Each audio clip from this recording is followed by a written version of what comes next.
We arrived in Tampa's International Airport, ready to try our luck in the now famous Tampa Tarpon Tournament.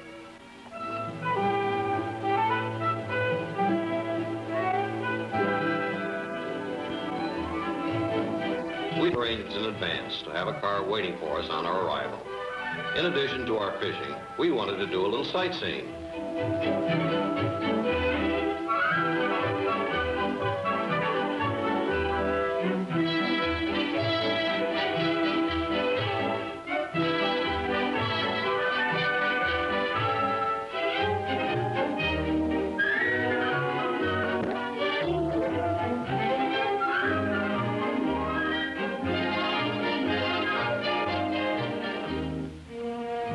On our way into town, we spotted billboards announcing this great tournament.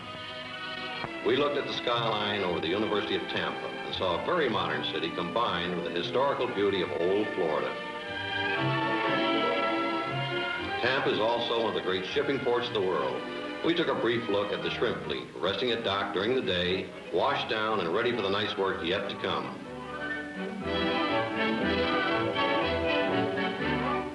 We visited the banana dock and saw bananas from South America being loaded into boxcars and trucks for shipment all over the country. We then surveyed Tampa Bay, where we'd soon try our luck with the Fighting Silver Kings. Looking over this famous fishing water, we could now understand why they call this backyard fishing.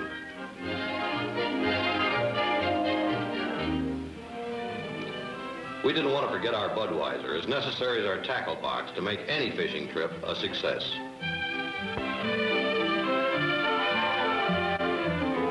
Our skipper, Captain Jimmy Freeman, was waiting and ready for us.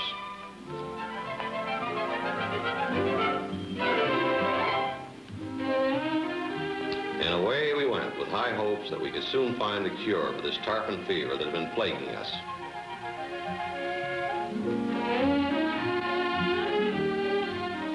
Our skipper had reported plenty of tarpon in the bay. Now it was up to us to try and catch them. Bang! We were in business in a hurry. What jumps! There's no horsing a tarpon. You set the drag, but not too tight, and play him real gentle-like.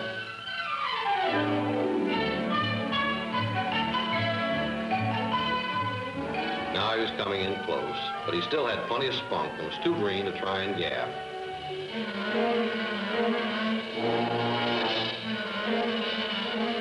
As soon as our skipper set the gap, we knew we had licked that tarpon fever, at least for the time being. The pulse was still rapid, but man, what a glorious feeling.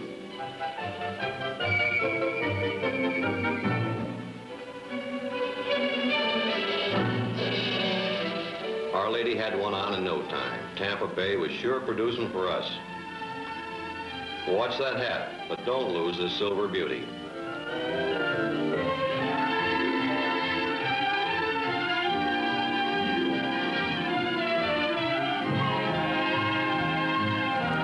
We had plenty of help from our skipper, and I was standing close by with plenty of advice. The action was just out of this world. And Our Lady was doing a grand job. Every time he came out, we held our breaths.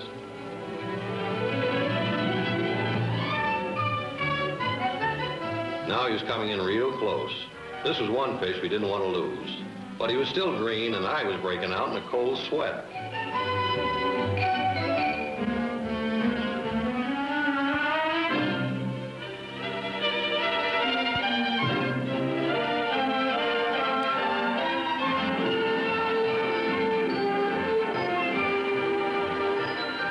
This fish could be a daily winner, or maybe do well in the overall tournament.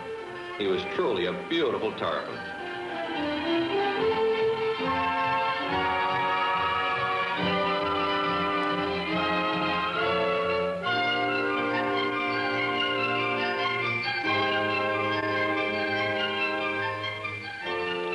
It had been quite a day, wonderful weather and tarpon action that just couldn't be beat. And our temperature's normal, at least for the moment. We checked in with a representative of the Tarpon committee in charge. Our trophy for the time being was a single tarpon scale.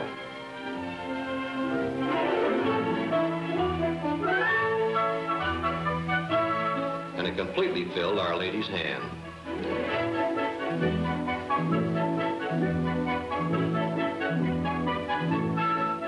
The next day, we took a side trip to Boca Grande and the famous Boca Grande Pass, rated by experts as one of the hottest tarpon grounds in the world.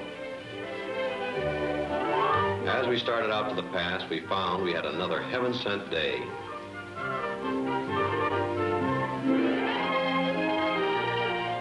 And as we came in, it seemed as if every boat had a fish on.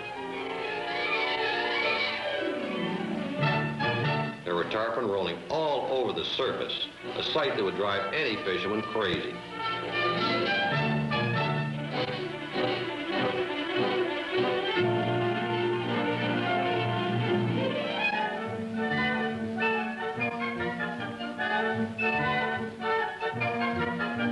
Let's check in on some of these boats and watch this terrific excitement.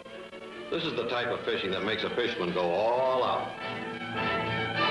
There never was a dull moment. These tarpon seem to explode right out of the sea. It's a troubled world, sure, but out here, all is forgotten except the action in hand. We witnessed jumps that left us breathless and sort of weak as these battles took place. As these fish tired and came in close on the surface, you could see why they are called Silver Kings.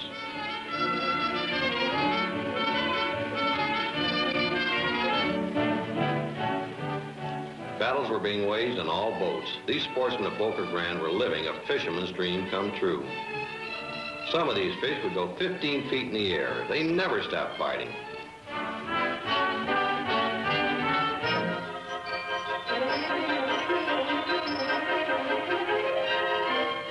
After watching the other boats in action, we decided it was our turn. We didn't have long to wait. I was on a tarpon within 15 minutes from the time we'd left the dock. This fella came out like a rocket heading for the moon.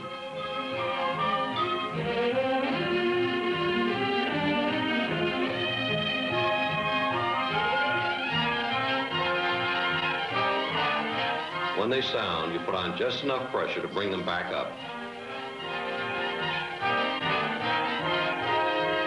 He came to the surface at last. Now it's up to our skipper to do the rest. It was his fish from here on in.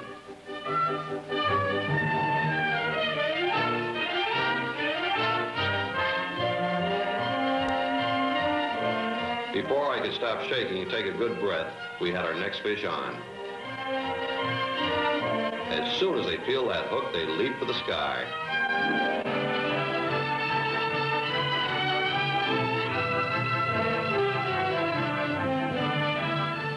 Our Lady was doing a swell job of letting the fish fight the reel drag and rod tip. This is the proper way to fight any fish. High and mighty, it's a thrill you never get over when you see these silver beauties heading skyward.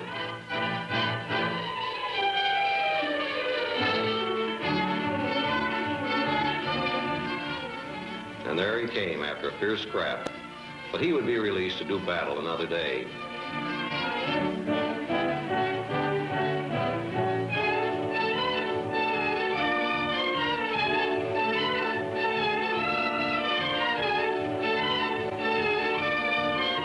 Practically all tarpon are released, since they are a game fish and not a food fish. However, we were to save two for a very special purpose.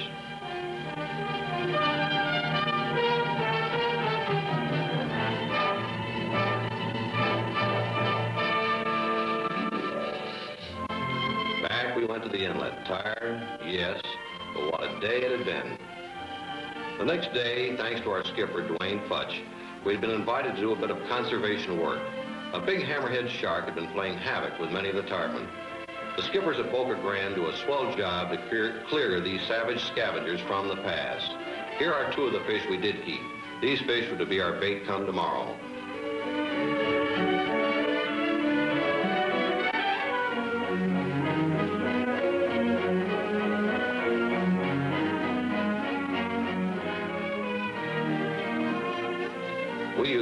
3/4-inch nylon rope and our big tarpon as a lure.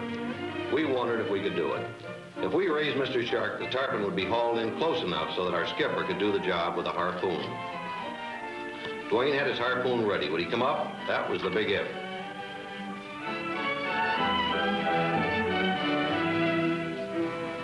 And here he was. We had to work fast to bring him in close enough to sink that harpoon.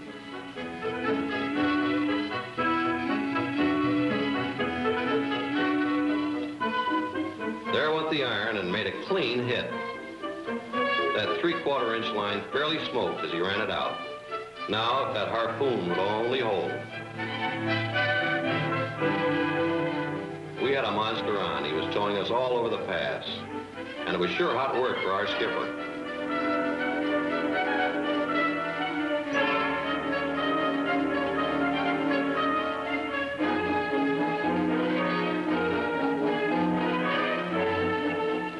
After about an hour, we had him in close enough where we hoped we could get a clear shot at him. He came alongside at last. Now to put that 12-gauge slug in the right spot.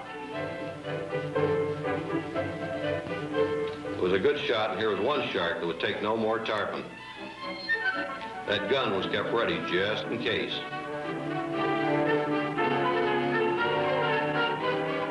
After a close look at this jaw, and you could see why a hooked tarpon had no chance.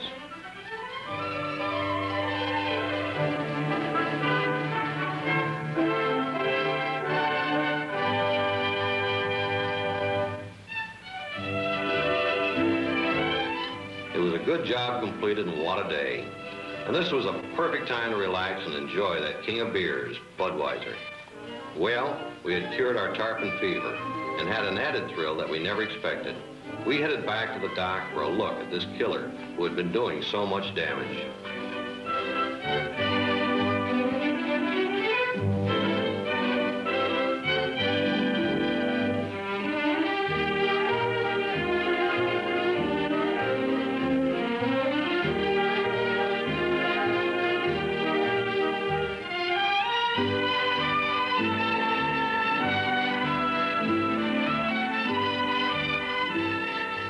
We hauled him out with a rope over a frame at the end of the dock and tied to the bumper on our car. We figured it should do the trick. You couldn't lift this fellow without power. He was tremendous, 1,400 pounds. Well, our trip had produced tarpon thrills and shark chills. Now it was time to start planning for that return trip next year.